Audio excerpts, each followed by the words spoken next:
donc je suis médecin endocrinologue et sur la clinique de l'Étoile et médecin de procréation médicalement assistée à l'hôpital Saint-Joseph à Marseille. Et j'ai aussi un diplôme d'environnement et santé.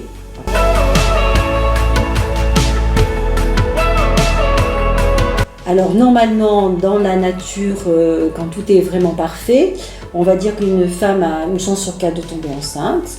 Donc on va dire que grossièrement, en une année, si tout va bien, on doit avoir un petit bébé sous la couette.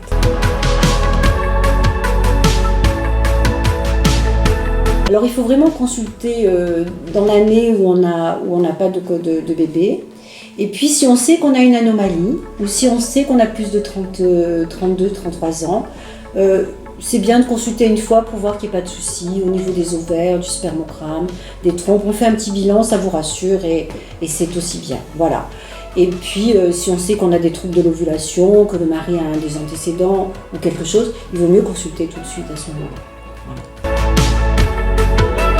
On parle d'infertilité quand justement le délai de 1 an est dépassé pour avoir un enfant et que l'on trouve des anomalies, soit au niveau du spermogramme, soit au niveau des trompes, soit au niveau de l'ovulation.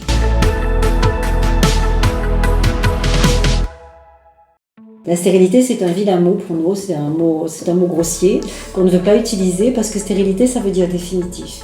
Or, nous parlons d'infécondité puisque nous sommes positifs et qu'on fait tout en sorte pour que la patiente et son petit bébé retournent maison.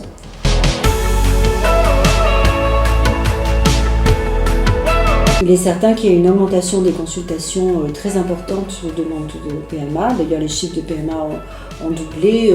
Je crois qu'il y a 3,2% d'enfants en France qui naissent par la procréation médicalement assistée. Donc c'est un nombre important. Et oui, il y a une augmentation des consultations pour l'infécondité.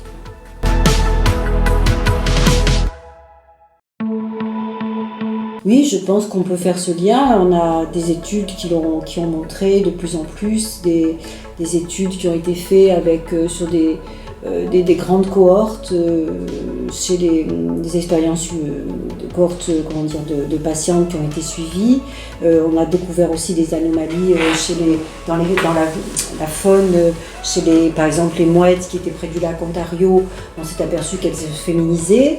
Chez les poissons, donc dans la faune, on sait qu'il y a une féminisation. Et chez les adultes, on sait qu'aujourd'hui, il y a une diminution du sperme, qu'il y a un vieillissement ovarien prématuré et qu'on peut vraiment le mettre en rapport avec les perturbateurs endocriniens. Tout ceci, bien entendu, étant relatif, mais on est arrivé quand même à montrer par de larges études que les perturbateurs endocriniens ont un rôle dans l'environnement, dans la fécondité, et qu'il faut vraiment, avant de concevoir, faire une consultation pour essayer d'éliminer tous ces perturbateurs.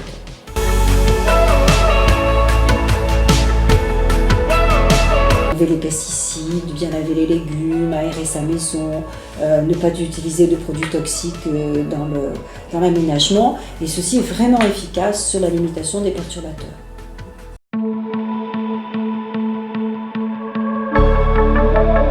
C'est avec plaisir, c'est un peu court, mais voilà, c'est l'essentiel.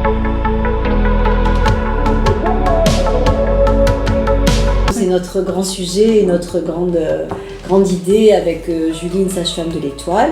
Nous voulons mettre au point une consultation préconceptionnelle de façon à ce que les jeunes femmes, avant de concevoir, puissent éliminer tous les perturbateurs.